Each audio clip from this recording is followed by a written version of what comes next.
We ready? Why, thank you. I think we're ready. All right, with that, I'd like to call the April 2025 ZBA meeting to order. Will the clerk please call the roll? Richard Brooks. Here. Brad Fredette. Present. Ken Hilton. Here. Matt Kaiser. Present. Anthony Jones. Here. Okay, first order of business will be appoint Mr. Jones as a full voting member. Second order of business will be approval of minutes of the March 5th, 2025 meeting. What's the wish of the board? What? Can you also appoint Mr. Oh, Hilton? and Mr. Hilton, I'm sorry, and Mr. Hilton. I'm sorry, my error. Thank you for keeping me straight. So, second order of business, approval of minutes of the March 5th, 2025 meeting. What is the wish of the board? Mr. Fredette? I'd like to make a motion to approve the minutes as presented, Mr. Chairman. Okay, we have a motion. Do we have a second? Second by Mr. Brooks. Any further discussion? All those in favor of approving the minutes, raise your right hand. Four, and I'll abstain. Item 3, new business. Brian Barrington, on behalf of Harry Lee, is seeking a variance from Table 5A1 to allow a 3-unit residential building conversion on a lot without the required lot size or frontage for property located at 38-40 Franklin Street in the residential family R3 district, Assessors Map 9, Lot 84, ZBA Case 03-2025. There will be a public hearing. We'll open the public hearing. Ms. Crosley. Yep, so the applicant is seeking to add a third unit into an existing 2-unit building on a lot that does not have the required lot size or frontage. The existing lot is approximately 0.11 acres, which is 4,791.6 square feet with 60 feet of frontage. It is a multi-unit dwellings are permitted uses in this district. The property does not have any historic zoning or planning files on record. The applicant has addressed the 5 criteria, so the board has jurisdiction to take action on the application. And then if anybody has questions in particular about the ordinance and the density requirements, I can elaborate on that more. Any questions for Ms. Crosley? Seeing none, the applicant has come forward, and Mr. Representative, to present why we should approve this variance. Thank you, Chairman. This is Brian Barrington, Field Law Firm, 98 High Street. The other with me is Harry Lee.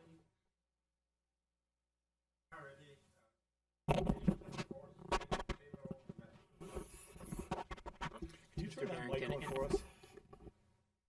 Perfect, thank you. Testing. Yeah, you're good. So Brian Barrington. So this property is located just one short block off of Green Street. It's a very old, large building that I'm sure at some point was a single-family residence, and then it had an L and a garage attached to it. You have nothing but multi units in the immediate 150 feet going around from it. Judging by the audience, I don't know, are you here on this case? Doesn't seem to be any problem with abutters or abutter notices. The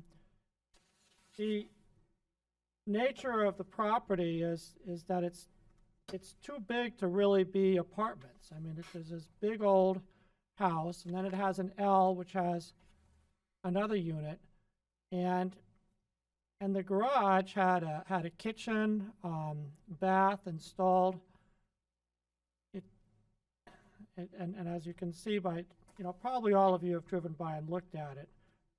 It's all, you could say, all crammed in there, but it's all pre-existing. We have the overhead sketches, and you have the dimensions.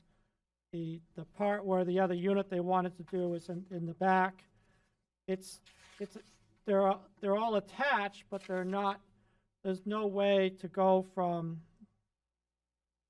the back L to the back unit. I think it's important to see that this is only right next to the bus lines. There's only one car that's being parked there now, so it tends to be occupied by people who don't have cars, don't have families in this area. So it's absolutely could not get even close to any of the dimensional or setback requirements because this was built back in the 1800s in that part of town. The granting of the variance isn't contrary to the public interest because there's a public interest in affordable housing. There's a public interest in having units available, you know, for people to rent they can actually afford. The explosion and inflation of rent is just critical to anybody in real estate where, you know, rents are going $2,500, $3,500. And it's within the R3 district, so the intent of the legislature in allowing 3 units has already been met. So it's in the public interest. The public interest of dimensional requirements really is addressed towards new construction to not increase the amount of density in areas that are already dense, but it's a pre-existing building. The spirit of the ordinance is observed. These two are kind of hard to distinguish arguments for, except to say that it is in fact an R3 district. None of the other properties have anything close to setbacks or dimensional requirements either.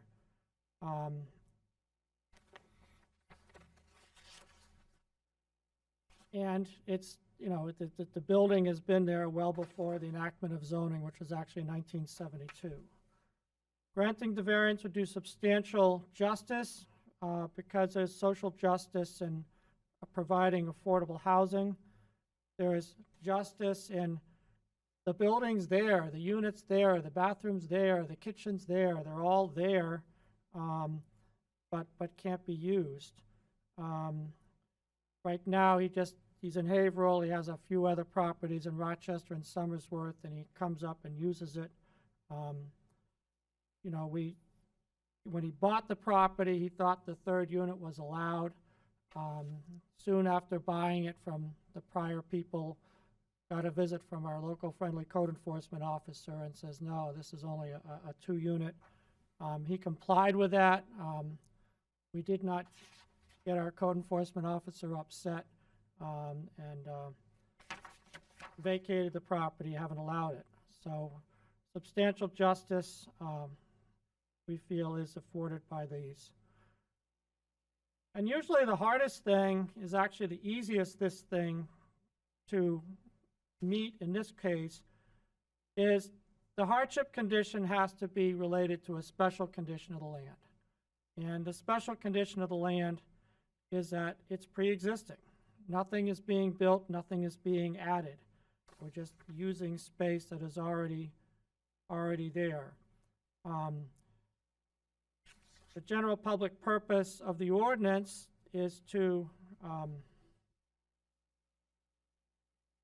address setbacks and how buildings are built, but the building's already been built since the 1800s. This project doesn't change the dimension or the frontage. It's a reasonable use because, you know, we're not talking about adding a whole bunch of units. We're basically talking about adding a 1-bedroom efficiency to a multifamily neighborhood.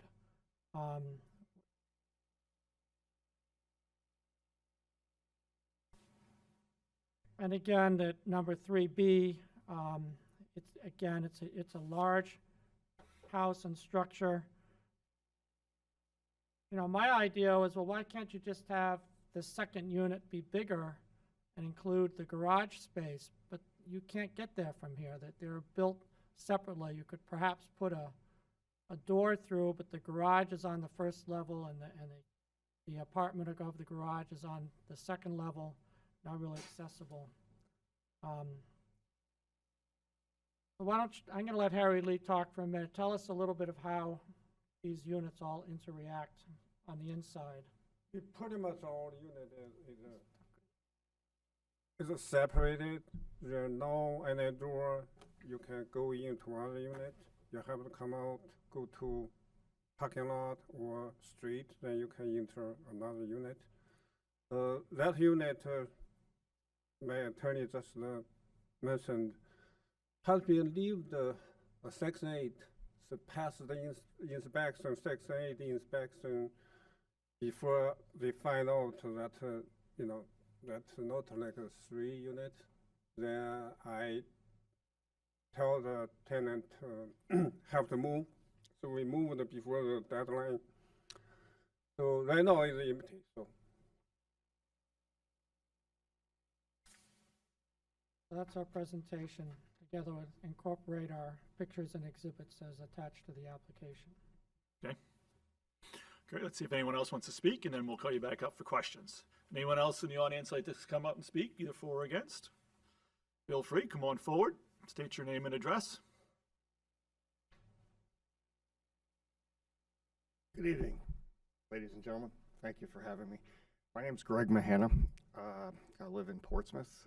I have owned multifamily properties in Somersworth for 15 years. I currently own 2, and I am the indirect abutter to this property to the south. I own what's known as Marion Lane, which is 2 buildings, 6 units, and Marion Lane was created off of an address on Green Street when the E911 thing came into effect, so we had to give me a street for my driveway. I've had a great history with the city of Somersworth. I've taken multiple buildings in Somersworth that were in foreclosure and abandoned over the years and created very nice living spaces. And I've been fortunate enough to have phone calls from your former code enforcement officer, Tim Matevier, at my office. And when my secretary said the code enforcement officer in Somersworth was on the phone, I cringed, and he called me to tell me how nice my building looked, which was six doors up from City Hall right here, 132 to 138 High Street, which was vacant and full of homeless when I bought it. So the problem I have with this is I'm the direct abutter to the south, and a couple of things. First of all, I looked at this building when it was for sale in 2020 when Mr. Lee bought it, and it was crystal clear that it was an illegal 3-unit, or I would have bought it because it abuts my property, and I'm an investor. So it was an illegal unit when he bought it, and his lack of due diligence isn't your problem. I'd go a little farther to say I'm not sure what the Somersworth parking ordinance is, but I have a lot of parking on all of my current properties in Somersworth, and that property has, he's striped it out with 4 parking spaces for what he has now, but they're stacked parking. So again, I don't know what the the Somersworth parking ordinances are, but I spent my time on this Portsmouth planning board, which is why I keep saying that. So I'm kind of familiar with this kind of stuff. But there's no parking there for an additional unit. And I go on to say a little further that, there's no, when he talks about the public interest, creating housing with no parking doesn't help the city of Somersworth. The city of Somersworth is doing a great job. I've been an investor here for 15 years, and I love it here because you're creating things that are nice. I mean, look at what the development is a couple of blocks up on Green Street from my building. I mean, I know the owner, the Stebbins family, and they're doing a great job, and that's a good use of a lot of space. But this particular property, if you approve this, is just the perpetuation of the slumlord reputation in Somersworth. If you drive by there, the place is a dump. He paid $120,000 for it in 25 years ago, and he wants to add an illegal unit in the barn that was existing when he bought it. So this whole thing is basically a sham. So it's far from the spirit of the intent of the ordinance. It's 0.11 acres. You want to do it right? The second building on my property is a converted barn. I mean, my property on Marion Lane was part of the farm, blah, blah, blah. So I have a 4-unit apartment building in the front, and I have a 2-unit in the back that was from a converted barn, and it was done the right way. It's a pre-existing condition when he bought it. It was an illegal 3-unit when he bought it. There was no permits to make it a residential unit. See what I'm saying? He's saying there's a kitchen, there's a bathroom in there. Well, how the hell were those put in there when it wasn't zoned as a 3-unit? They were done without a permit. So now he's asking for forgiveness because he bought something without doing his own due diligence. The biggest thing that I have a problem with this is if you go drive by there, I please would like to see you do that, is that whole property is on my northern property line, and every single drop of water on all the impervious surfaces on that property ends up on the parking lot above me and ends up in my basement. I've got 2 sump pumps running full time because of lack of drainage analysis and lack of everything going on from that property going across the parking lot north of me into my building. 2 full-time sump pumps to keep a basement dry. Any more work he does there, including paving or fixing the roof, I mean, that barn's about to fall down. So anything he does there is going to dump the water on my property. And I have a survey, his building is right on the lot line next to the pavement north of my property. So I urge you, I mean, you're not going to do the public justice by approving this mess. I mean, approve good development. This is just an increase of a horrible existing condition. Thank you for your time. Thank you very much. Would anyone else like to speak either for or against? Okay, the applicant, please come forward. So in response to the points that are just made, when you have a change of use and you add a 3-unit, it has to go to the planning board. And everything you just heard were planning board considerations, not variance considerations. Drainage, parking are all part of site review. Fixing up the exterior of the building to make it affordable for him to do renovations by increasing the revenue from the property. All these things can happen, but what you have is dimensional requirements for a variance, and knowing that by a favorable determination, this then goes to the planning board. Many agreements can be made in order to have off-site parking. I mean, the entire downtown of Somersworth the downtown district doesn't require on-site parking, and it's pretty close to that. So with increased revenue, he can fix the place up because it is an old property, and the zoning planning board can address parking and drainage. They're not relevant to the variance. Don't go anywhere, Mr. Barrington. Don't go anywhere. I know you want to leave. I know you want to be done, but No, I'm just giving the floor to whoever else wants it. no, questions for the applicant. The applicant, Mr. Jones. I guess I'd like to start on the parking item. Ms. Crossley, isn't 2 spaces per unit required in the zoning ordinance? So for duplex use, it is required to have 2 spaces per unit. If it's converted to a 3-family, it then kicks up to the site plan review regulations, which was just revised to be 1.5 spaces or rounded up, and then rounded up to the nearest. So they would require 5 for 3 units. So they would require 5, okay. And there's also the requirement, the RSA and the zoning amendment that's going through regarding alternative parking plans too, which is related to duplexes too. But if he does a 3-unit, it would need 5, and the planning board would have jurisdiction on regulating that. Right. Okay, thank you. My second question is, are any exterior modifications to the building needed to facilitate the 3rd unit? It sounded like from your presentation that it already existed. Absolutely nothing exterior has to be done. Just general repairs, not a single square foot of building is being added or changed or removed. Correct. Okay, thank you. Mr. Fredette? I'll wait. Okay. Mr. Brooks? Does this 3rd unit already meet all the requirements for zoning as far as life safety and so on? Did it pass, basically when the code enforcement came out, was there any violations or anything, or did it pass muster as far as that? So life safety is actually not zoning, it's building code, and it's the fire department inspections. All we can say is when he bought it, it was approved and used as a Section 8 housing. Presumably, the housing authority did some research, had inspections.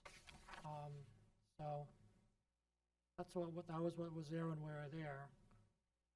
And how many parking spaces are you able to fit? I did see lines in the driveway, so it does appear there are some, but Under the existing site review ordinance, it'd probably be like 1 or 2.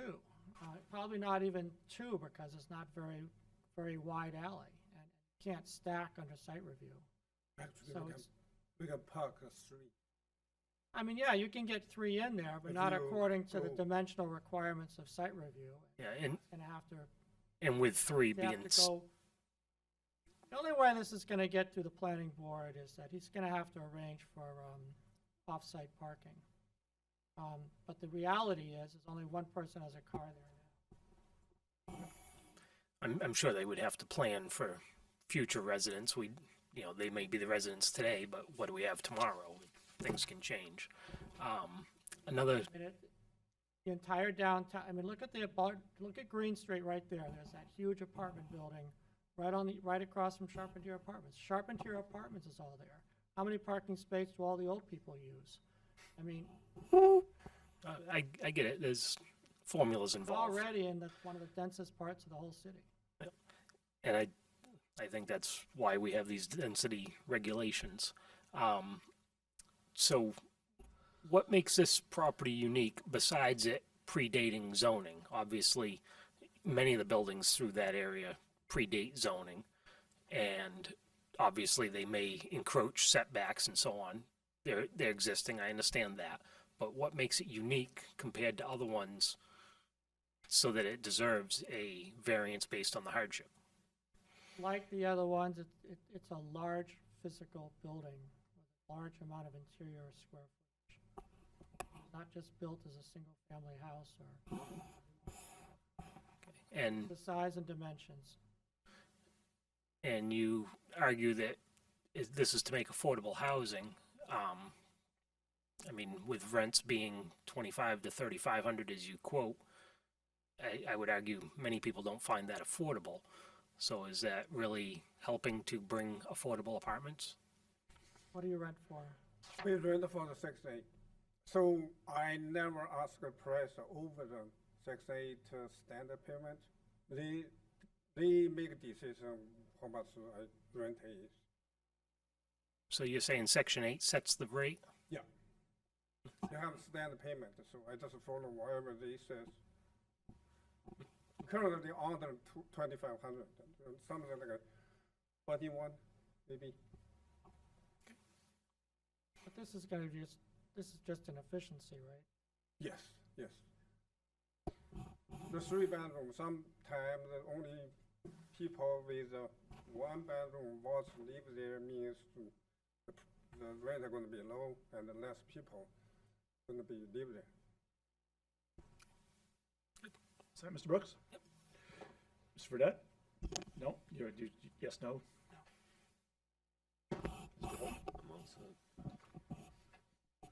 Anything else, Mr. Jones? Nothing outside of going through the criteria, but I don't think I need them for that.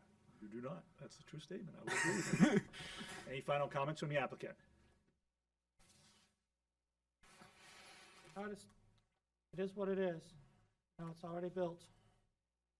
Thank you. Thank you very much. With that, I'm going to close the public hearing. First order of business is the regional impact. Mr. Brooks? I move that the variance request for Harry Lee does not have potential for regional impact. A motion that does not have it. Do we have a second? Second by Mr. Hilton. Any discussion? Anyone believe it does? Seeing none, we'll take a vote. The motion is that it does not have any regional impact. Everyone, all in favor, raise your right hand. Passes 5-0. Discussion on the variance. Mr. Fredette. Like to go through the criteria one at a time. Excellent. Granting the variance would not be contrary to the public interest. I would say the parking concerns that have been expressed by Mr. Brooks, the applicant pointed out that it is one of the densest areas and his representative that it's one of the densest areas in Somersworth. I'm not convinced that it would be beneficial to the public interest to confound an already difficult parking situation. It sounds like the property doesn't meet the parking requirement as a 2-unit. Asking to make it in less conformance does not seem to be in favor of the public interest. Well, it does meet the parking requirement for a 2-unit, right, Ms. Crossley? He said 2.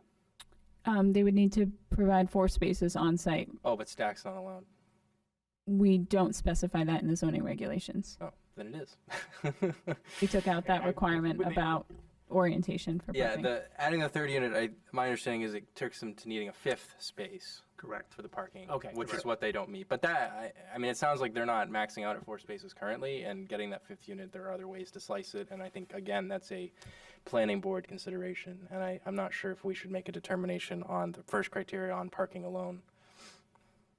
Okay, you want to continue, Mr. Fredette? If the variance were granted, the spirit of the ordinance would be observed because I don't think granting the variance observe the spirit of the ordinance. The spirit of the ordinance as written, although there's some discussion about changing it, I believe some of that might be in the works. What we have to work with right now is the attempt is to limit density and set lot size and frontage requirements to help control density. Increasing density is, in fact, contrary to the spirit of the ordinance. I don't see how it would do substantial justice. Myself personally, I respect and appreciate the need for more housing. Every little bit helps, but I'm not convinced adding 1 unit on Green Street in Somersworth to the housing stock substantially moves the needle on the housing crisis. If the variance were granted, the values of surrounding properties would not be diminished. I would say we heard from an abutter who, to me, seems vested in Somersworth. He has concerns about what it might do to his property value. The property, it looks like, has been in the hands of this owner for about 5 years. Driving by, I didn't see that any substantial investments have been made to the exterior of the building in the last 5 years to make me think that this is... I'll leave that there. 5, unnecessary hardship. As I'm looking at the map provided by the applicant, I am drawn to the abutting property with the sewer easement on 0.38 acres, map 9, lot 88. They were before us a couple of years ago. Similar arguments were made regarding structure size. They were applying, I believe, for a 3rd unit. They had some plumbing in place, or they were applying for multi-units. They had some plumbing in place, et cetera, et cetera. Similar argument, similar situation. If anything, more density, smaller lot, and we reason that there was no hardship. This is not drastically different than any other properties in the immediate area, so I would say it does not meet the hardship criteria, and that's where I would leave it. Okay, further discussion. I'd like to jump back to criteria 2 for the spirit of the ordinance. The district is to provide districts to provide for residential uses, including 1, 2-family, single, and semi-detached housing, multifamily, attached housing, and appropriate accessory uses, including home occupations having minimal impact on the residential character of the district. So I think whether it meets the spirit of the ordinance for the R3 zone, the question is, does it have an impact on the character of the district? And where the building is existing and no changes are proposed, how does it really change the character of the district? That's the question I would pose to the board.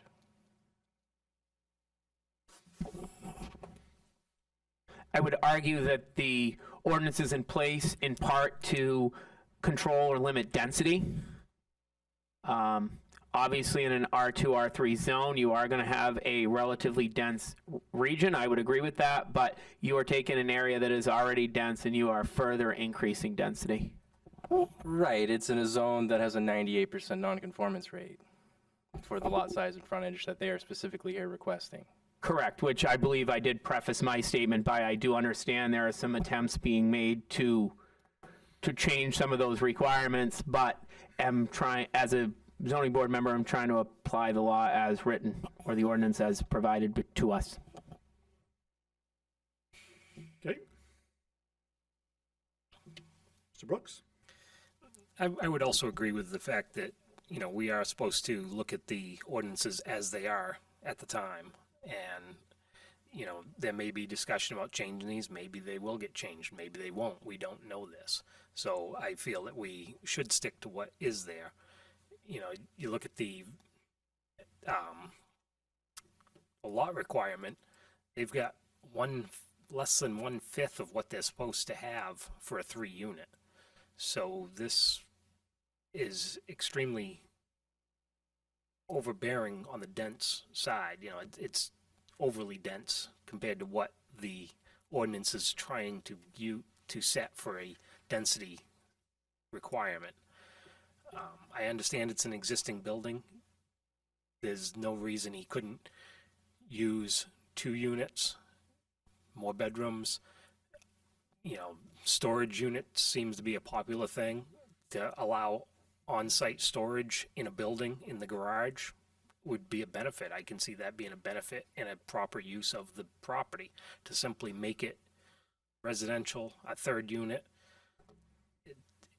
it seems like we're rewarding something that was done wrong in the past by simply granting this.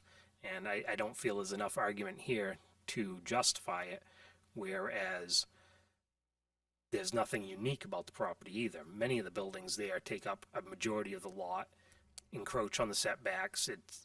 Yes, it doesn't change the character, but it is, again, based on the ordinances, very non-conforming, but it does exist as it is.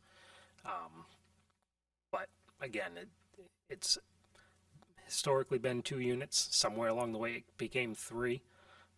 I don't know how. Obviously they didn't get a variance to do it at the time, and I don't,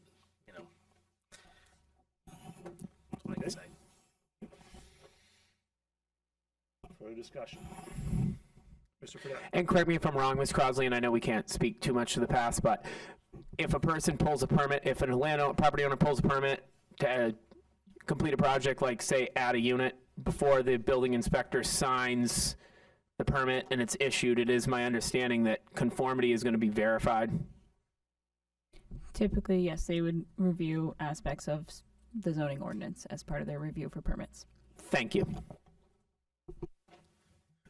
Yeah, and to comment on, and I understand where you're coming from, Mr. Jones, and it's been very mushy, shall we say, whether it's the public interest or spear the ordinance. There's actually 2 prongs to it. One is, does it change the character of the neighborhood? And I would agree that I don't think adding the unit would actually change the character of the neighborhood. The other is, does it conflict with the explicit purpose of the ordinance, which is, in my mind, the purpose of the ordinance is to maintain density. And as Mr. Fredette pointed out, he believes that it does not support that. It conflicts with that goal or requirement to maintain the density of the neighborhood. So, and I know that they're vague, and whether you want to call it the public interest or the spirit of the ordinance, usually would flavor more to the spirit of the ordinance. The purpose of the ordinance is to, meet the requirements and not essentially change the character of the neighborhood. And to add on to that, doing substantial justice, I don't see that it doesn't do substantial justice in a sense that it supports the applicant to allow a 3rd unit. So I really don't think it conflicts with that. On the face value for property values, I find it hard to believe that adding that unit would affect property values. Some things as part of it, for example, runoff or parking could essentially, but I really don't think it's good. It'd be the same as what exists. Excuse me. Sorry. So I don't think that it would affect the property value. So I think it really comes down to, and what I've heard is, it doesn't meet the spirit of the ordinance, as it doesn't maintain the density of it really exacerbates the density requirements or the purpose of the zoning ordinance, which is density. And there is nothing unique about the property that makes it such that that it is causing a hardship. So I would say criteria 2 and 5.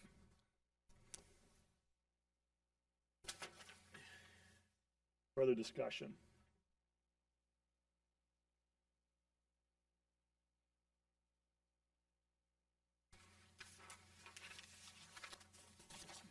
There's no further discussion. The chair will entertain a motion. Oh, Mr. Hilton, go right ahead.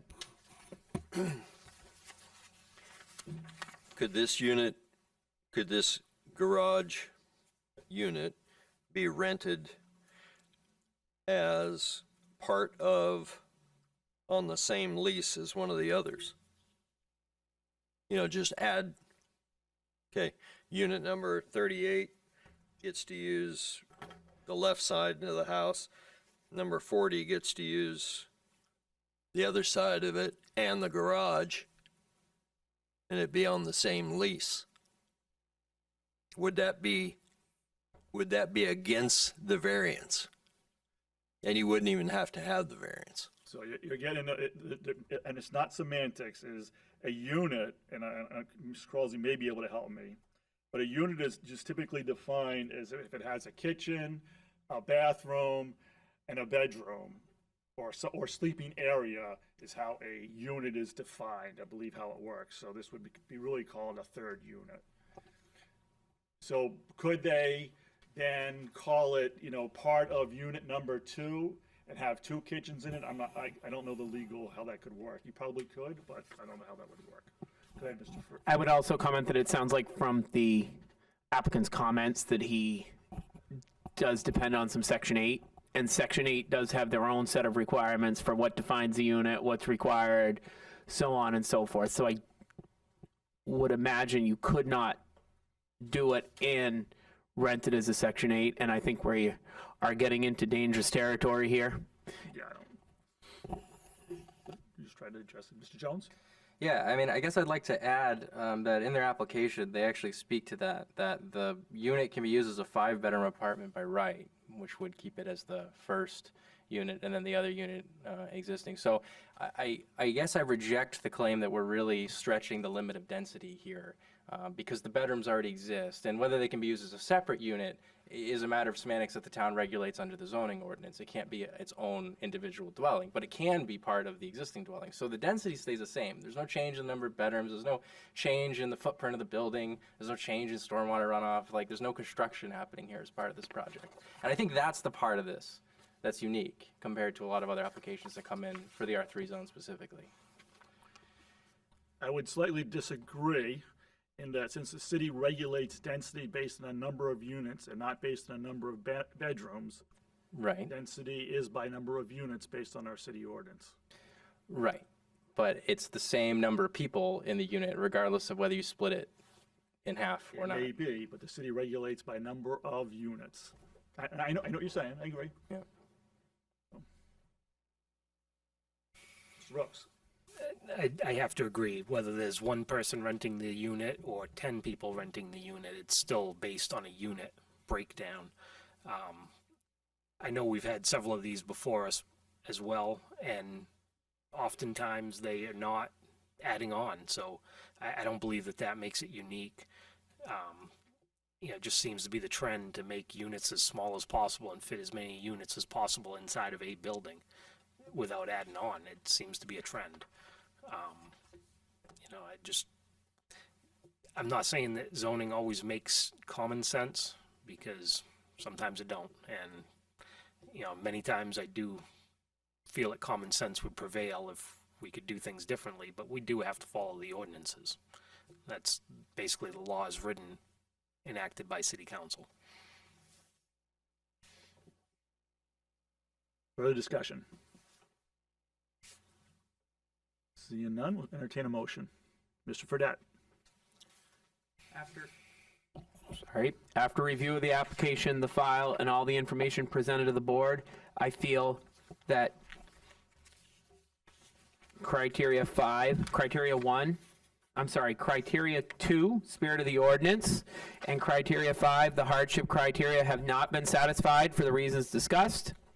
And I move that the request of Brian Barrington on behalf of Harry Lee for a variance from Table 5.A.1 to allow a 3-unit residential building conversion on a lot without the required lot size or frontage for property located at 38-40 Franklin Street be denied. Okay, we have a motion. Do we have a second? We have a motion, second by Mr. Brooks. Discussion on the motion. The motion is to disapprove the variance based on the spirit of the ordinance criteria, and hardship criteria. We just explicitly explain again because how they don't meet that criteria for that motion. It does not meet the spirit of the ordinance, which is to maintain density, and the hardship criteria because there's nothing unique in the property that causes a hardship. And distinguishes it from any other property in the area, or do we? Yep. Yeah, okay. Yep. Very good. Thank you, Mr. Cadet. Sorry. No, I appreciate that. All right. So we have the motion. All those in favor of the motion is deny the variance. All those in favor, raise your right hand. All those opposed? 3-2, the motion carries. The variance has been denied. Item number 3, Bravo. Opaque Melody LLC is seeking a variance from table 4A1 to allow multi-dwelling use of 18 residential dwellings on a property located at 136 Route 108 in the commercial/industrial district and the residential single-family district. Assessors map 64, lot 07, ZBA case 4, number 4, 2025. There's a public hearing. Open a public hearing. Ms. Crosley. Yes, so the applicant is seeking to allow the development of 18 residential units on a lot that is split in the commercial industrial and the residential single-family districts. The residential units are proposed to be condominium units. The lot has an existing non-conforming use of a single-family structure. The CI district runs for a depth of 300 feet into the property, and then the remaining portion of the lot is located in the residential single-family district. Multi-unit dwellings are not permitted in either district. If the variance is approved, site plan review would be required in front of the planning board. And we reviewed the property history. The property, as mentioned, the single-family house that exists there is non-conforming. It was built in about 1920. And this property did receive a site plan approval for a recreational pickleball facility. Also, as part of the proposal for the project, the applicant would be extending city water to service this lot, and it would be serviced by private septic. They have addressed the 5 criteria, so the board can take action on the application. Okay. Questions of Ms. Crosley? Seeing none, the applicant has stepped forward. Please state your name and why we should grant the variance. Thank you, Mr. Chair and members of the board. My name is FX Bruton. I'm with Bruton and Barabee in Dover. I'm representing the applicant tonight, Opaque Melody LLC. With me is a member of Opaque Melody, Kevin McEnany, and he's here if you have questions that I can't answer. As Dana mentioned, the property is located in a split zone parcel. The parcel is comprised of 2.5 acres roughly. It's located, if you drove by the property or know, it's located basically at what I'll call the tip of the CI zone. That's a zone that extends all the way down Route 108, and this is kind of at the end of that zone. The property itself is surrounded not only by existing single-family homes that are non-conforming, but is also located in the vicinity of fairly large multi-residential properties. Identified those in my materials. I'll just state them once and then I'll kind of just refer back to that. There's an 11-unit condominium close by. There's a 144-unit apartment complex located close by. There is a manufactured housing project that has 32 residential units with one rather large office, so you could call that 33 units on that property, and that's located nearby as well. So with that in mind, the project or the plan that was proposed shows you basically a proposed layout. The layout consists of 3 buildings with 5 units in it and 1 building with 3 units. I would say, and I think you would understand that, as Dana explained, this would have to go to site plan review, and the actual configuration of the 18 units might be modified by the planning board. So just saying that even though that's a conceptual plan, it would hopefully be pretty close, but you know, the planning board obviously has to do what it has to do as well. The good thing about kind of the overall context of the request and the purpose of as to why we're asking for the multi-units and how that resulted in 18 is that we looked at how the city deals with density for multi-units. And I outlined that in the materials, but generally you need 6,000 square feet per unit. And we meet that requirement. So that's hopefully a good thing for the board to hear, that we've limited what we're asking for to exactly what the city would require in other zones that do permit multi-family housing. In addition, obviously, we meet the lot size requirement. One of those density requirements requires that a lot be over 2 acres, and we're at 2.5.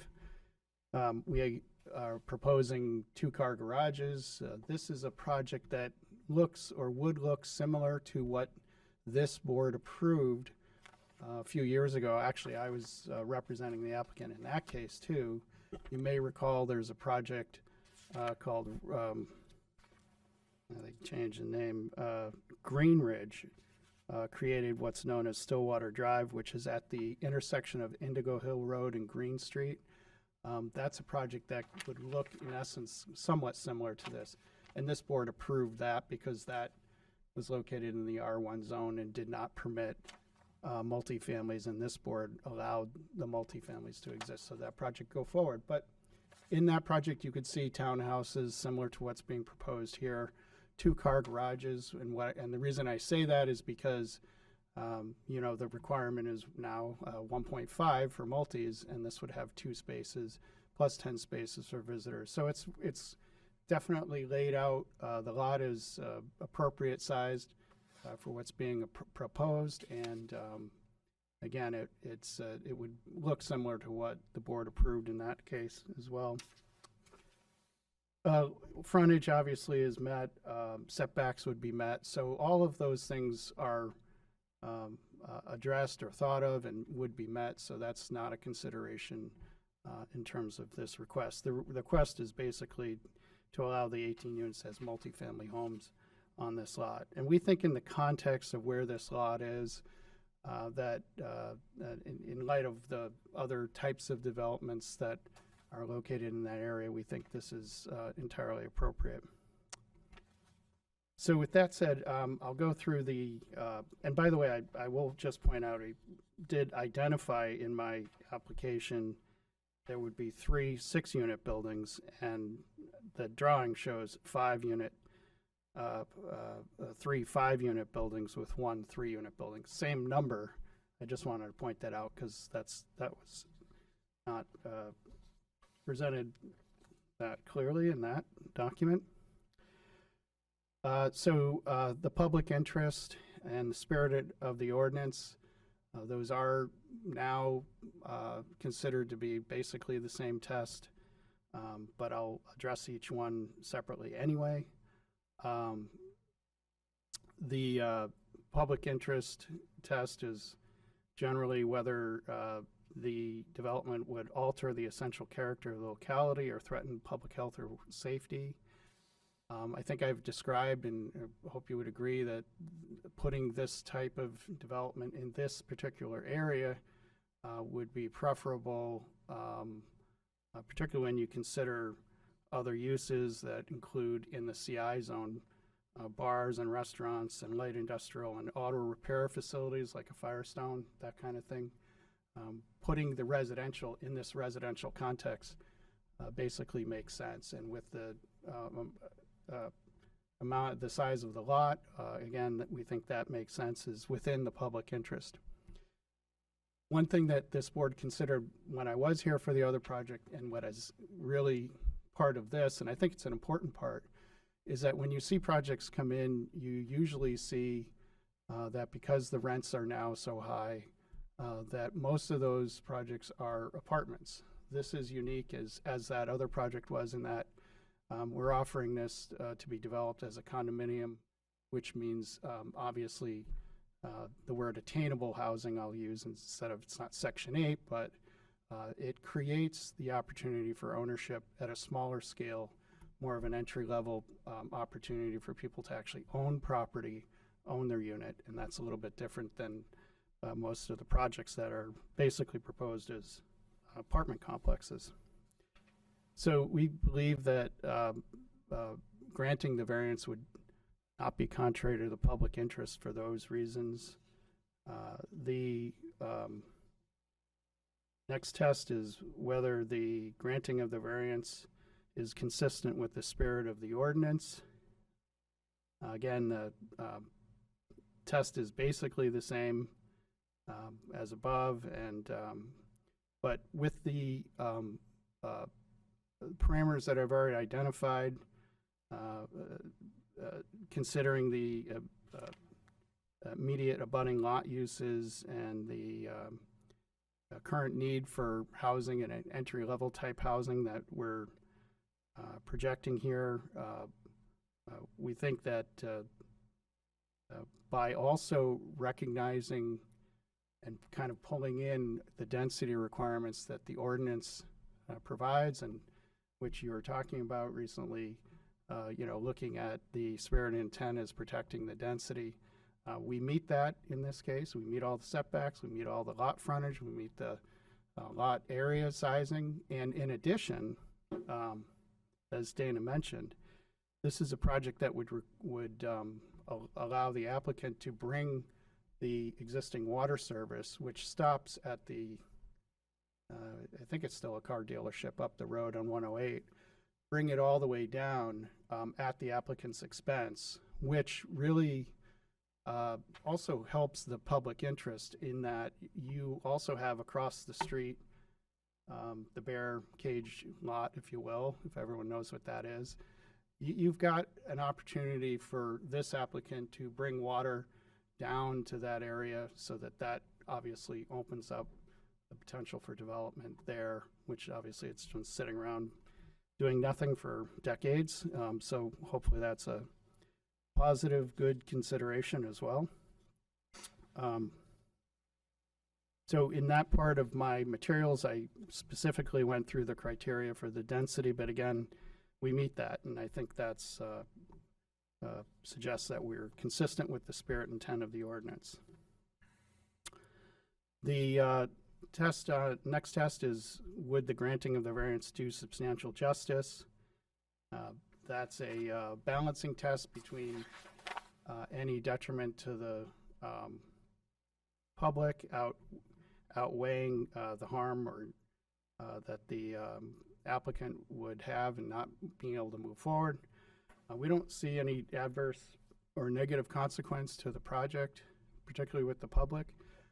Again, housing obviously is a good thing, obviously, in this environment, but the ability to also purchase housing is a strong indication of why the public would be interested in this and why it would serve that public interest.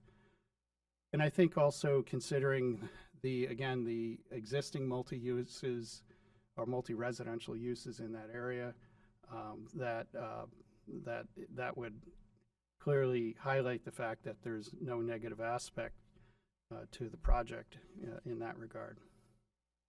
Value of the surrounding property values not being diminished. Again, we're looking at this in a context-sensitive area where it's basically residential uses. You have, again, the manufacturing housing park, you have existing condominiums, and you have, 144 apartment units in the close vicinity, and you have non-conforming residential uses. What we don't want to, but we could by right, would be, the Firestones or things like that that really don't fit in that area. And we think that by providing for residential uses, we're not diminishing the property value in that context. The last test is the hardship test, and I did focus in my materials on, again, us being at the tail end of the CI zone, being in that CI zone where it's really a residentially served area of that zone.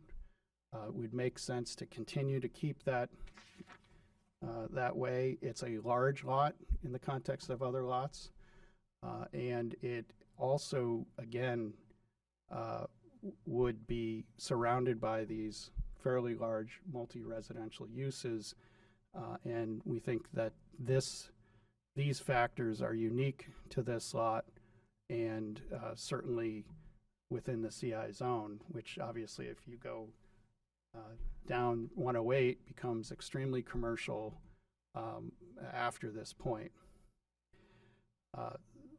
In that context, we believe there's unique characteristics, and to not grant the variance would be a hardship and it would be unnecessary because all of the purposes of the ordinance are going to still be respected and maintained in terms of density, which is obviously a very large issue. But again, all the setbacks and the lot size requirements, when you talk about multi being over 2 acres, all of those things are being met here. And so there's no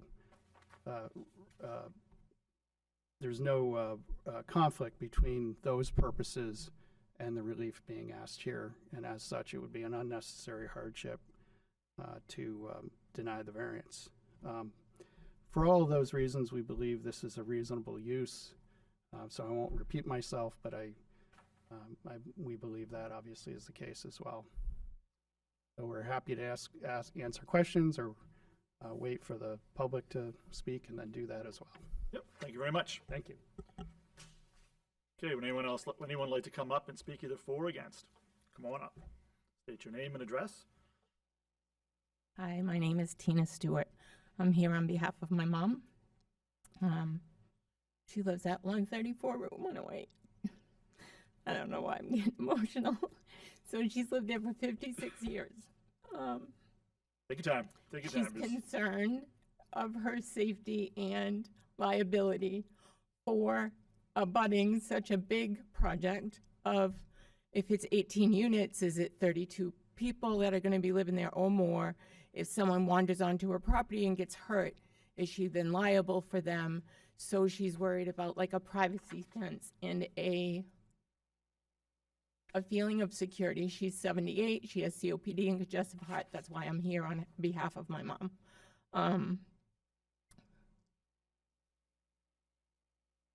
And as far as, like, she has a well that she went extra feet down, an artesian well. She has really good water. Then if you bring in the city water, she now then forced to hook into city water.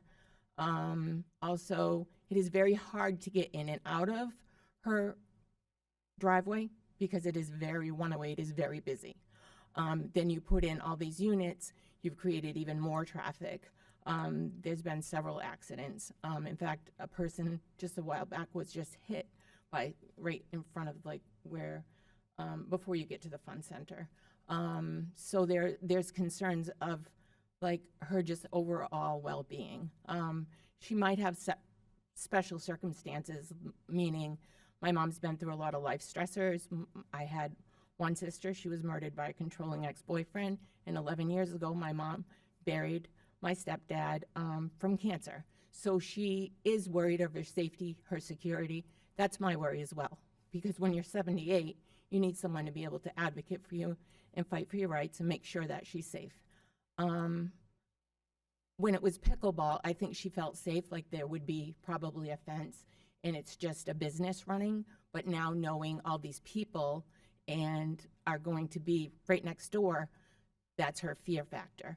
You know, it's hard. I grew up in that house with the neighbors.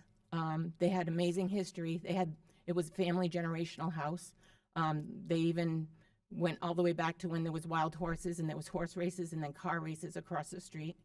The Fosters meant everything to us. We grew up with them. But now I'm worried just for my mom's safety and well-being, and I just need to know that she's secure, safe, and that she can be there, because now she's even saying, should I sell? Should I move out? I don't like that my mom's feeling unsafe about this project. So that's the only reason I'm here, is just to try to advocate and just put out there that there are a lot of accidents. Is this going to make it worse? Is it going to make it better? And I do appreciate you all listening to what I have to say and just thinking about it, because, I don't know, our elderly are why we're here, and I think we need to worry about them as well. Okay. just for clarity, so if I could look, so where is your mother's house compared to this one? So if this is 136, she is 134, right next door. So she's she's So a the southern property, neighbor. yeah, so they're right next door. In fact, there was always a screen house, and we enjoyed meals and shared meals the whole time growing up. I used to mow their lawn, like it's been in our family forever. So, you know, she's nervous, she's scared now when she saw this letter, and it just literally got to her yesterday at 2:00 in the afternoon. So that's why I'm here, to try to know exactly what's going on and worry about her safety and well-being. Okay, thank you very So much. thank you for listening. Nope, no problem. That's why we're here.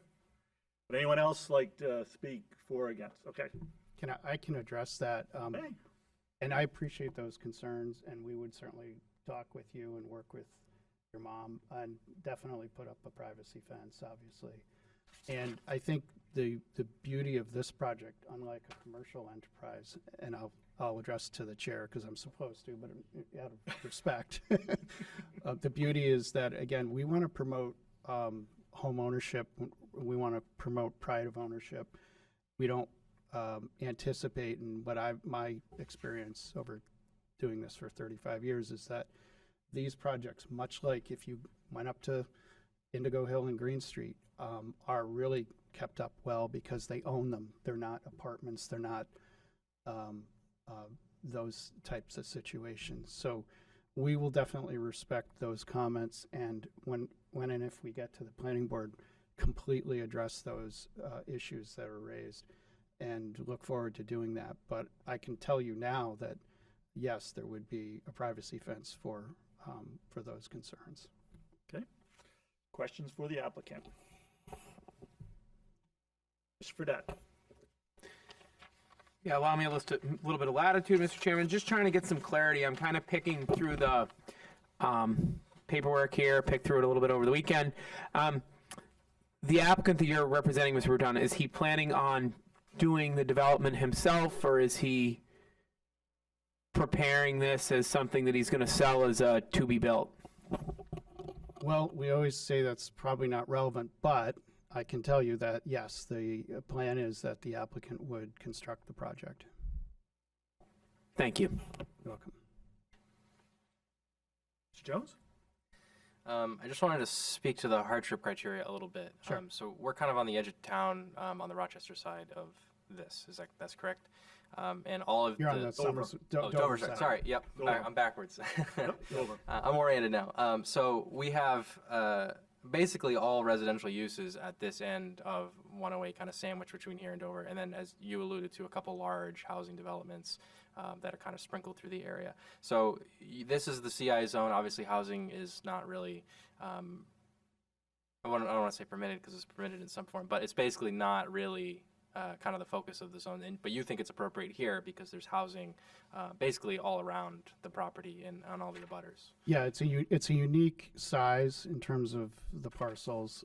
A lot of them are very narrow, but it's also unique in terms of its location. Again, you've got the manufactured housing project or park, I say, fairly close by. You've got a condominium project kind of kitty corner away, not too many parcels away, and then you have a large apartment complex. So in the context of the CI zone, which does not allow any residential, you have all this residential, and it's right at the tip of the CI zone. So it's unique in that context within the CI zone that it's surrounded by non-conforming residential uses on both sides. It actually is a non-conforming residential use now, which is also unique to that area. And again, it's surrounded by these multi-units as well. So that's why we're asking for multi-unit housing in that parcel. So in terms of the character of the general area, you would say it's more of a residential disposition than a commercial one, despite the zone? Yes. Okay, thank you. Mr. Fredette? Looking at the staff memo, I noticed that this is one of those that we run into every so often in Somersworth where it's a split lot, zoning-wise. The Right. front is zoned a certain way and the back is zoned a certain way, and I don't want to go too far into a rabbit hole, but I would assume that some development on this property, save leaving a 90, 100-year-old house there, which is probably not practical in the current environment, is going to require some sort of variance on behalf of the city. On behalf of the city? Or on behalf of the city, the city through the zoning board would likely have to grant a variance Yeah, for this property one way or another. It's unique in that it is in two zones. yeah, that is the case, because if you want to do commercial, you'd have to get a variance for the residential, and if you want to do residential, you have to get a variance for the CI. And it's arguably, again, we don't know what the use is going to be, but I would say CI zone, we're looking at probably 1.25 acres. We're not going to be able to use it either way without a variance. Thank you. Could be, but yeah. Yeah. All right, I got a couple questions. You have a question? Go ahead. All right, so for the project, the buildings you're proposing, Mhm. 1-story, 2-story, 3-story? It would be just, again, like that other project, that's 3-story with 2-car garage down below, and then first and second floor. But the second and third floor, the third floor is a little bit tapered as you know, because it has New England style, you know, roof system and dormers and things like that, which is exactly what is over at the other project. Okay. So what do you estimate, how many bedrooms do you estimate per unit?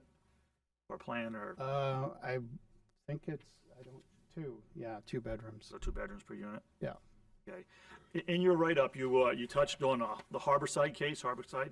Yeah. How do you see that's applicable here?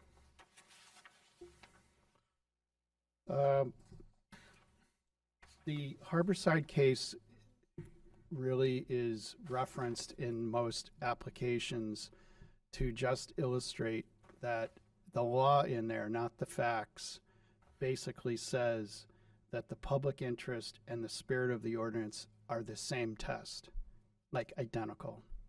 So most people, not me, and I've been to 75 municipalities, most people only do one argument and they lay it out and they say, see above, and they just quote Harborside. I don't like to do that. I answer the questions. So it's a very formalistic site to just reference that they are the same tests, but then I go to explain both of them. Now, being that this is at the, really the town line between, our city line between City of Dover and City of Somersworth, do you happen to know what the Dover's zoning requirements are south of this area? Well, I believe that the Tamarack condominium did not require a variance for that, although I'm not perfectly sure. But I can tell you, if you're looking at Stratford Farms, those projects did not require zoning relief, and those are all multis. So it's likely, and I know for a fact that Winchester Arms was built many, many, many, many years ago. So that's different. But there's 2 projects that are being built right now. One of them was single-family houses, but the other is clearly multi-units. And then, again, those projects are all set up as apartments. And I do think this is kind of that other unique aspect here, is that we're offering these for sale and not to hold on and kind of keep jacking up the rent prices. Nothing, you know, I mean, we all need apartments too. I mean, I'm not criticizing those, and I'm sure I'll be in front of you asking for an apartment complex at some point.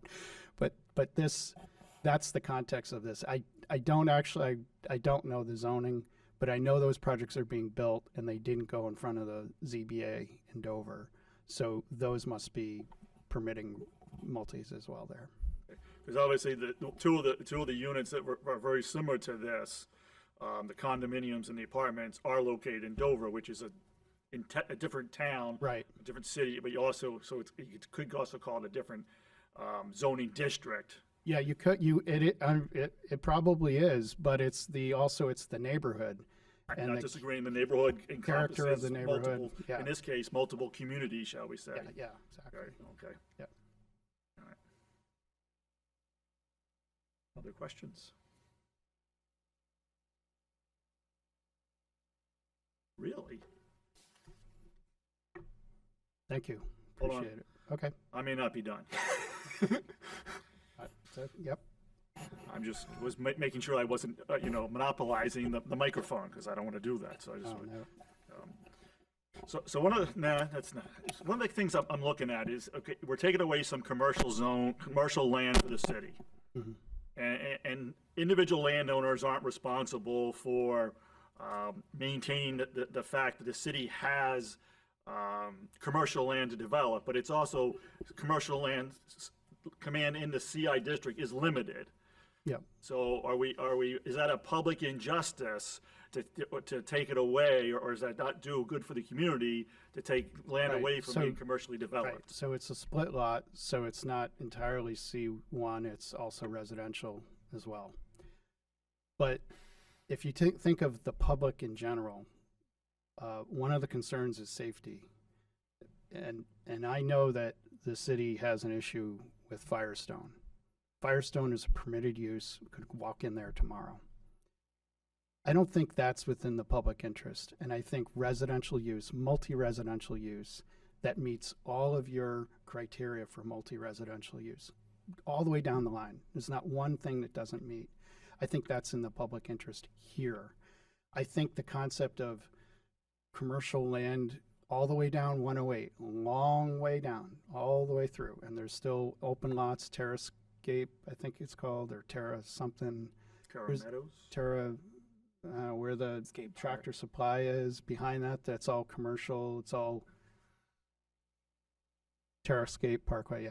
Anyway, there's a lot of that, in the Medical Mile, obviously we know there's a lot of development down there, but that's not this area. This area is that residential part of, again, a split lot zone between CI and residential as well. So it's kind of bare, it's just CI, only because it's at the tip of it, and because it's only a portion of the lot is CI, and I think that's unique. Further questions for the applicant? Seeing none, last comments by the applicant. Any last comments or closing comments? We really appreciate your comments, but we also very much appreciate the abutters' comments and look forward to addressing those. Thank you. Thank you. With that, I'm going to close the public hearing. I want to briefly discuss, just so we can make sure we discuss this and give it a due diligence, regional impact. So regional impact, this one, we could potentially look at it, if we just said, do these things exist, we would have to say it has regional impact. For example, is it close to another community? The answer is yes. Is the proximity, is relative size, number of dwellings compared to the existing stock or the stock around it, is it larger than those houses? Yes. Is it going to increase the traffic? Yes. But the RSA then goes in to say, we don't have to just say yes or no.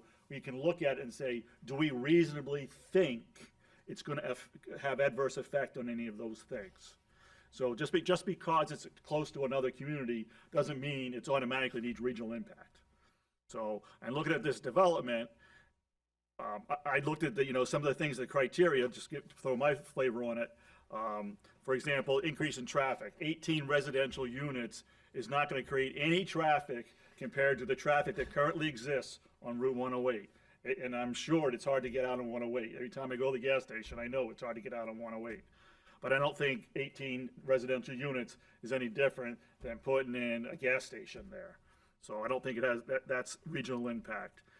I don't think, based on our current zoning and downward facing lights, the lights, if they put lights in their parking lot, if it's gonna shine on the Dover, houses any differently than it's gonna shine on the houses of the next door neighbor. So that's gotta be addressed. That's already gonna be taken care of by the Somersworth Planning Board. I don't think it has a close proximity to aquifers or any kind of runoff. They obviously don't share schools or solid waste disposal with Somersworth. Dover does not. So looking at those things, I don't think that this project we should declare it has regional impact, and it should go to have an evaluation on regional impact. Any discussion on that? Mr. Brooks? I would agree. I don't believe this is going to have regional impact. I mean, it does seem like a significant number of housing units, but when you look at a road that's got many thousands of vehicular traffic trips every day, this is literally a drop in the bucket. It's not going to have a big impact on it. So I don't believe it will have a regional impact. Okay. Any other discussion? Mr. Jones? Yeah, I couldn't agree more. I actually knew this was going to come up. So I brought with me a memo from RPC back from 2010 when they kind of had a really good write-up on this. And they actually give numbers, which I like, because there is kind of a threshold, right? To your point, it's not just being in close proximity to another town that's at issue. Is it going to make a sizable wave in kind of the abutting communities on services, traffic, public safety, natural resources, et cetera. And 18 units, you're just not getting there. It's not going to create the traffic. It's not going to, groundwater withdrawal, they throw out a number of 57,600 gallons per day. Not happening, and it's on public water anyway because they're going to get a water main extension. You know, they throw out 50 new dwellings for school impacts. We're not close to 50. 500 trips per day, not even close. Maybe 36 trips a day, 2 per unit. So I agree. I don't think it has any potential for regional impact. Further discussion? A motion. Mr. Brooks. I move that the variance request for Opaque Melody LLC does not have potential for regional impact. We have a motion. Do we have a second? Second by Mr. Hilton. Any discussion on the motion? The motion is it does not have regional impact. All those in favor of the motion, raise your right hand. Motion passes 5-0. Discussion on the variance.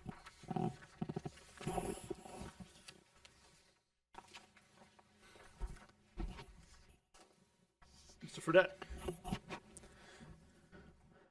I like this project. I think it meets the criteria. I appreciate you bringing up the idea that it does limit some CI land. I think that is a reasonable consideration, but there is some available CI land in the area, and I think the benefit that comes from the public outweighs that. I mean, what we have is, in many ways, similar to my own property. We have a house that was built on a piece of land at a time that's what people did. They bought a piece of land, they built a house. It's developed around that area. It's developed in a sporadic fashion. You still have some residential in the area, and you now have a lot that has split zoning, which makes it unique. Is it big? Yes, but is it big enough to put a plaza on? I don't know. Is that commercial development going to have less impact? I appreciate what the abutter says. Again, as somebody that's been in this boat before, I try to always weigh the abutter's thoughts and impacts. But I think this is probably going to be the less impactful than some commercial development. I don't see how it's contrary to the public interest. The spirit of the ordinance, we probably don't meet that prong completely. But again, the spirit of the ordinance is to control density, manage development. I think it meets it. Or let's put it this way: I'm going to at least say I can't say that it doesn't meet it. It would do substantial justice. It brings new development, but as Attorney Bruton pointed out, you know, many of these projects are about building apartment buildings. They're about building or adding units. These are going to bring homeowners to Somersworth, which is important. We want to see a mix, I think, of residents. This is going to be somebody that's going to be maybe a little more invested in the community than someone who's going to be living in an apartment. Is it going to hurt surrounding property values as a whole? I don't think so. We've talked about this. I mean, it's a busy road. I think anybody buying residential there is going to realize it's a busy road. It's not a quiet neighborhood. There's a mix of uses that might impact selling price, but I think it's also, again, it's not going to hurt the area. Special conditions of the property. I think the fact that it's split zoning, it is a bigger lot in that it's bigger than those in the area, but when we look at what modern commercial developers want, I wouldn't say is not the size and shape for something really big. And Attorney Bruton, I appreciate you pointing out Firestone. I think about Firestone where we have an example of we crammed something CI on a lot that it barely fit on, and I don't see anyone better off. So I think this is taking a lot that's kind of at the end and making it work well. So I'm in favor of this. Mr. Jones? Yeah, I agree with most of what you said. I mean, this is a classic case of a lot that's in the CI zone, but it's really identifies as residential because all the surrounding uses are residential. And I think for that reason alone, it kind of gets the hardship criteria on number 5.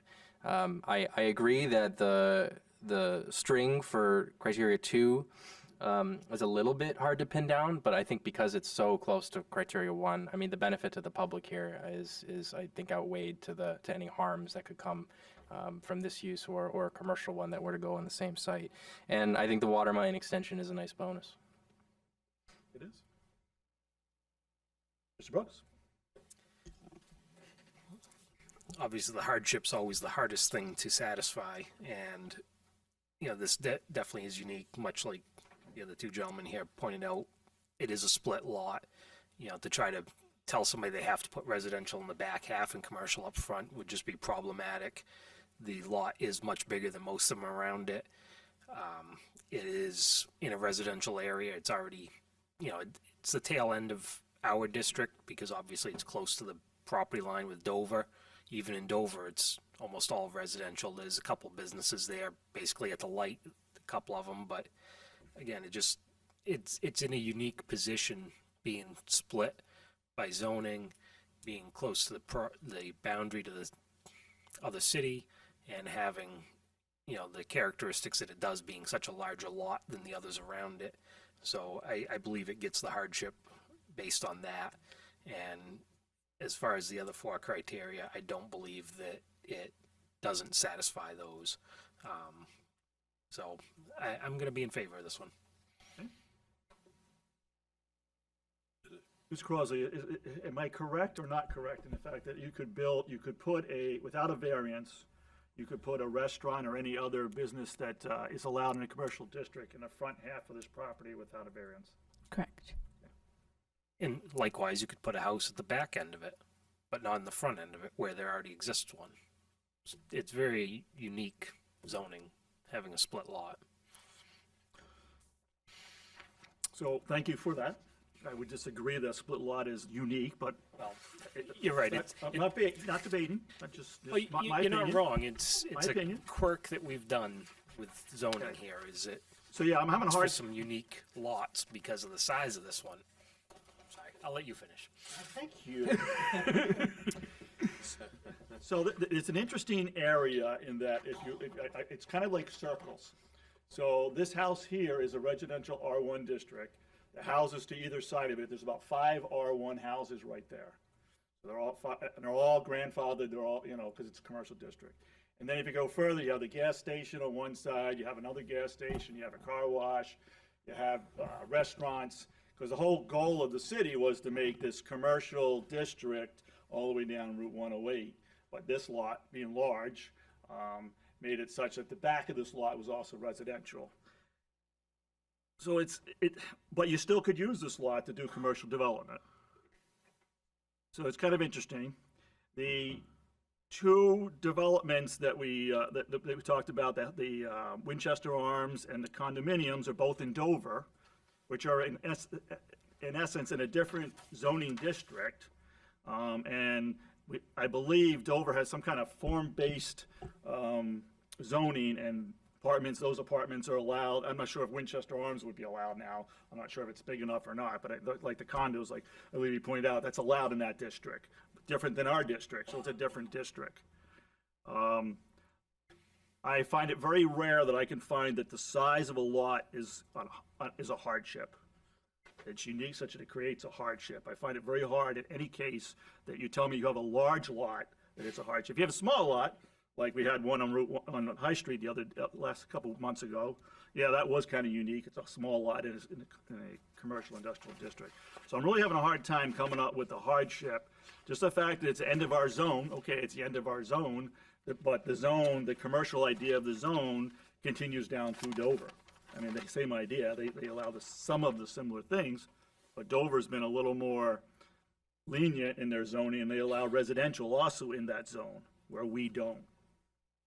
I mean, I like this job. I like this project. This project really, I think it's right. I think it fits in with the neighborhood, but I'm not sure it meets the criteria for a variance.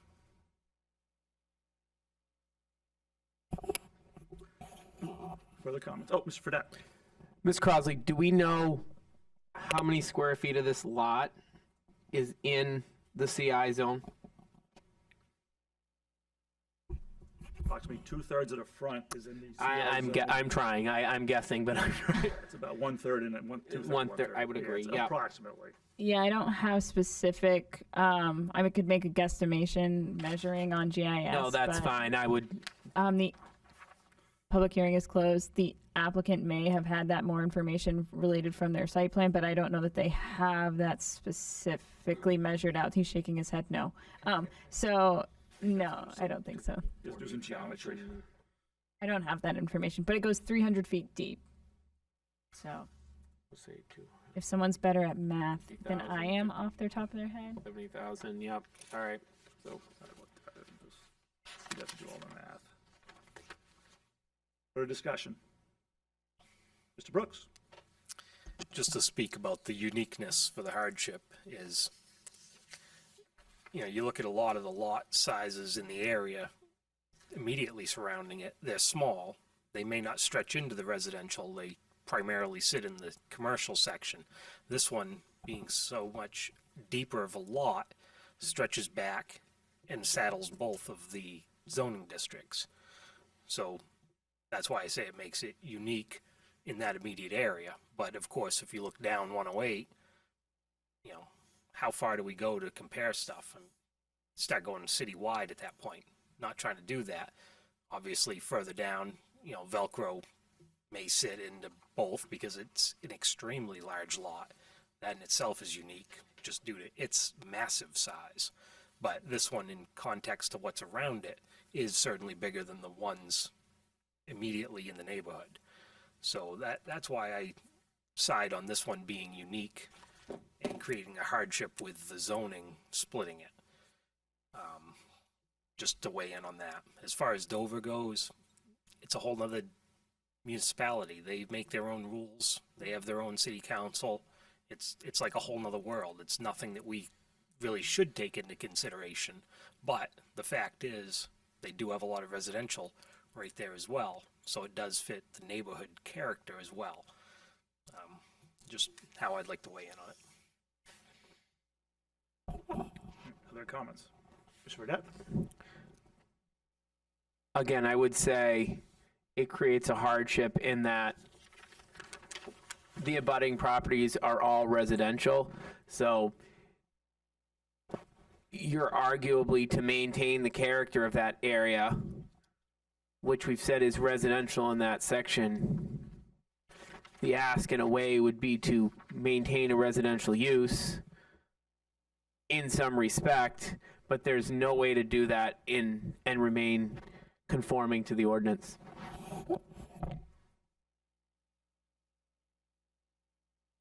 Further comments?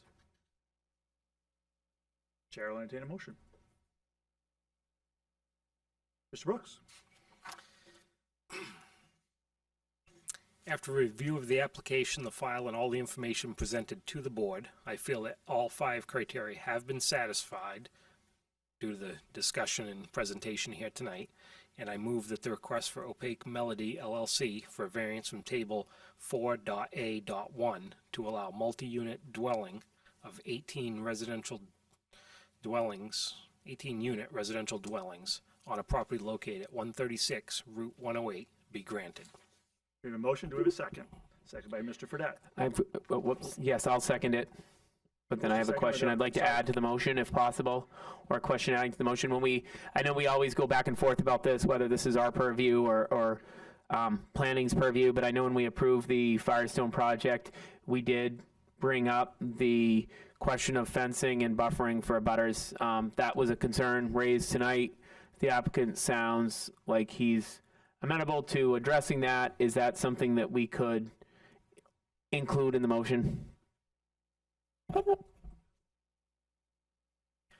Well, the motion was made by Mr. Brooks. We have to ask Mr. Brooks.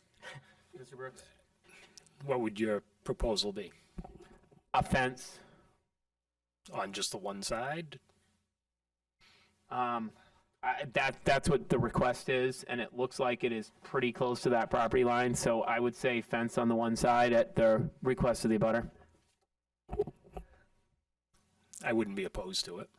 I would say that since the ordinances talk about, what's the word I want? Buffering?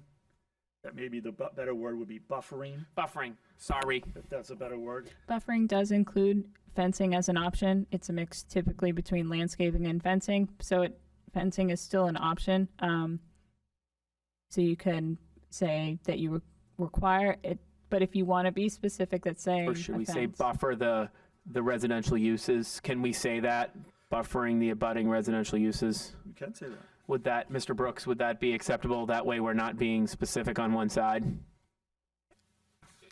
Are we allowed to kick it to the planning board to address that fact rather than We absolutely can. stipulate specifics? That's fine, and I'm good with that. I'm just trying to make sure we address the abutter's concern. And it sounds like, again, the applicant is willing to do so, so it sounds reasonable.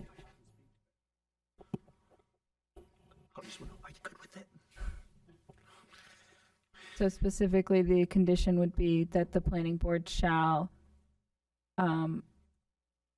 address or review, Better? consider, Can I say that when we discussed, What the previous one we intensity? discussed, which was the auto, Barstone on parcel leasing or auctioning site, or auctioning, variance. Though I wanted to put in that they specifically had to have, buffering or something, the board just said that the, planning board shall consider it. And we wished we... Well, Yeah, the board you know- may be a wish, so I just want to make sure that the board is consistently and I thinking about what they think want to do. based on the applicant's comments and the abutter's concerns, I would move that we would require it at this point. I mean, they said they were amenable to it when they made their presentation. They said they're happy to discuss it and work it out. I think we can help that process along. I guess my only problem with it is, like, the auto action was simple. I mean, they knew they were going to put up a security fence anyway. So it was kind of like we knew what the guardrails were. Here, I mean, we don't know what their, what any travel lanes are going to look like and plantings. I mean, the house layout might be different on the final approval. I don't know if I really want to pigeonhole them into buffering, especially when it's going to be a planning board requirement anyway when they get there.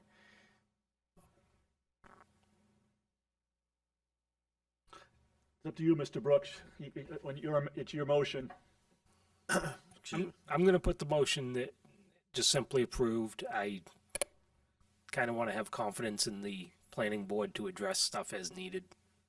So, Okay, so your motion as stands as it was originally presented. yes. Mr. Brooks, would you like to second it, or would you like to delay to someone else to second it? I am going to relay to someone else. Someone like to second the motion?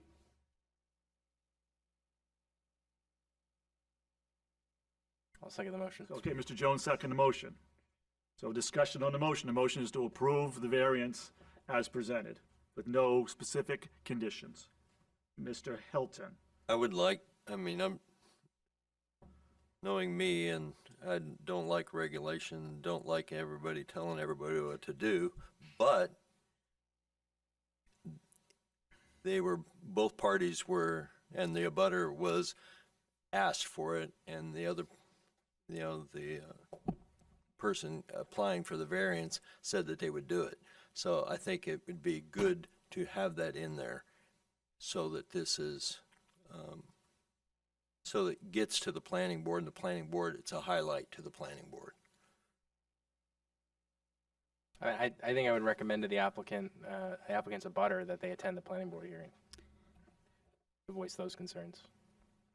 Because that's where it actually belongs. Right. Not at the ZBA level. And while we Planning board. appreciate it here, and, Yes, and it's it was good to have it useful here, to our absolutely. discussion, I mean, Yes, we hear that it. is where they can action on it better You than brought we it can. out, so now the planning board hopefully will know it. And, Right. and just another aspect to consider of this is usually buffering is between dissimilar uses. These are both residential uses.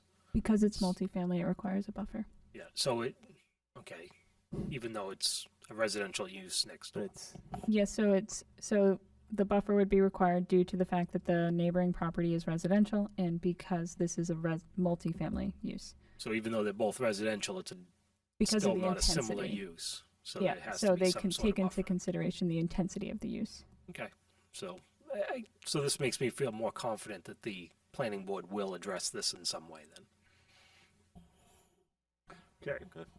So we have a motion. We've discussion. Mr. Jones, Yeah, I'd like to just go through the 5 criteria for the minutes for the motion?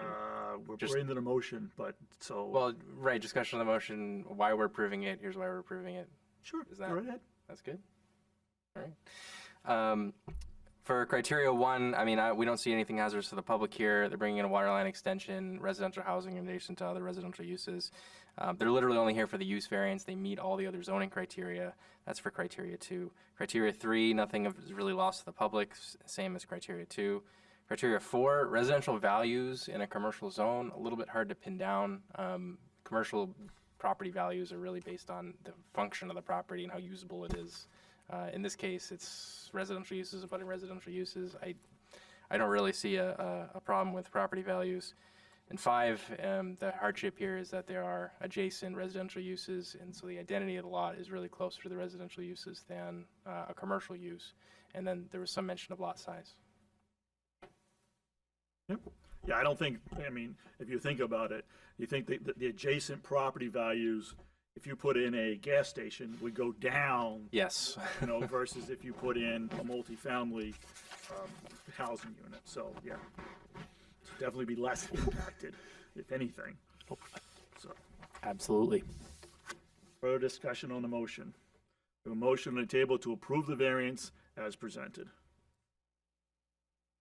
All those in favor of the motion, raise your right hand. All those opposed, motion passes 4-1. The variance is granted.